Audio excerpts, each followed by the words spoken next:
Hello guys, good morning at welcome po ulit sa aking YouTube channel, Aris Vlog ng Zamboanga del Norte. So dito tayo ngayon sa may Banisa Falls, kung saan nasakop po ito sa sa Baligyan, Zamboanga del Norte. So dito tayo ngayon sa sa may gilid muna kasi hindi pa natin narating yung sentro.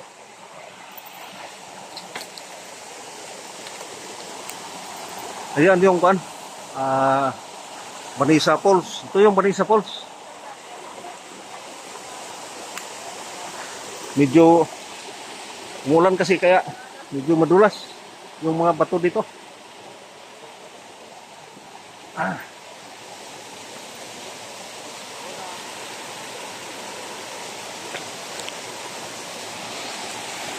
Nagkataon kasi nagsusurvey kami dito sa area kasama ang taga Department of Agrarian Reform. So dito na tayo ngayon sa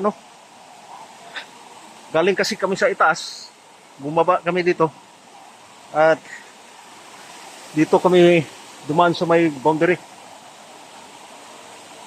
So ito yung taga-dar kasama ko. So, Banisa Falls ng Baligyan, Zamboanga del Norte. So, ito po yung Banisa Falls. At may story dito na noon panahon ng World War II ay merong nakapagsabi ng mga sinaunang lumad dito na merong nakatagong hidden treasure ng Yamashita during World War II.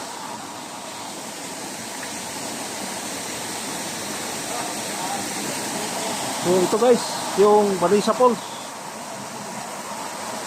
Ayan. So galing sa itaas, estimated nasa hindi lang masyado tumaba. Nasa 20 to 24 feet. Di masyado mataas. Pero ito nung una ay malalim daw ito.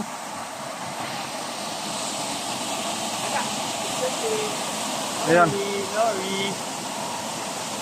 So may story dito na may nakatagong Yamashita treasure dito sa lugar. Sabi nila meron daw dito. Diyan, square box sa ilalim noon. At natabunan na dahil sa tagal ng panahon. Ilang baha na kasi ang bagyo ang dumaan, kaya natabunan na, malalim na daw ito noon. Ayan. So ito yung buong palibot niya, mga kaibigan, mga katiits. So Banisa Falls ng Baligyan, Zamboanga del Norte. Ayan po, paki-like and subscribe po sa aking TV channel, Aris Vlog, o sa aking YouTube channel, Aris Vlog ng Zamboanga del Norte.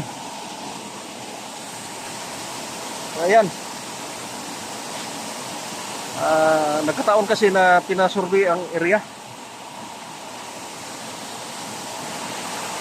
Ayan. So nakasuot tayo ng hakbang ng maisog kay Attorney Vic Rodriguez.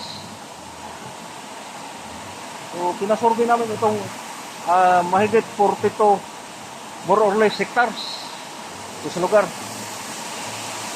Ayan.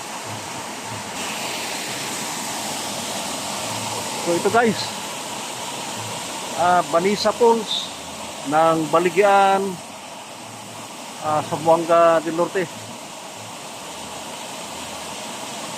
So hinintay pa namin yung nagdadala ng pagkain namin kasi tanghali na. Ayan. Banisa Falls ng Baligyan, Zamboanga del Norte. So may history ito, may history ng may hidden treasure ng Yamashita during World War II. Itong lugar na ito, malalim na ito at sabi yung sinaunang lumad ay may nakita silang ano dito, store box na hinuhulugan ng tubig. Yan. Mga 7 dipa daw yan noon. Pero ngayon ay mapapaw na dahil sa tagal ng panahon. Ilang bagyo na ang dumaan. Kaya hindi na makikita yung store box na merong kadena, sabi nila. Yung lumang lumad dito noon. So ito guys,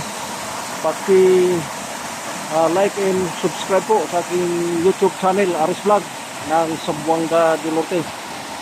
Banisa Falls, dito tayo nga sa Banisa Falls.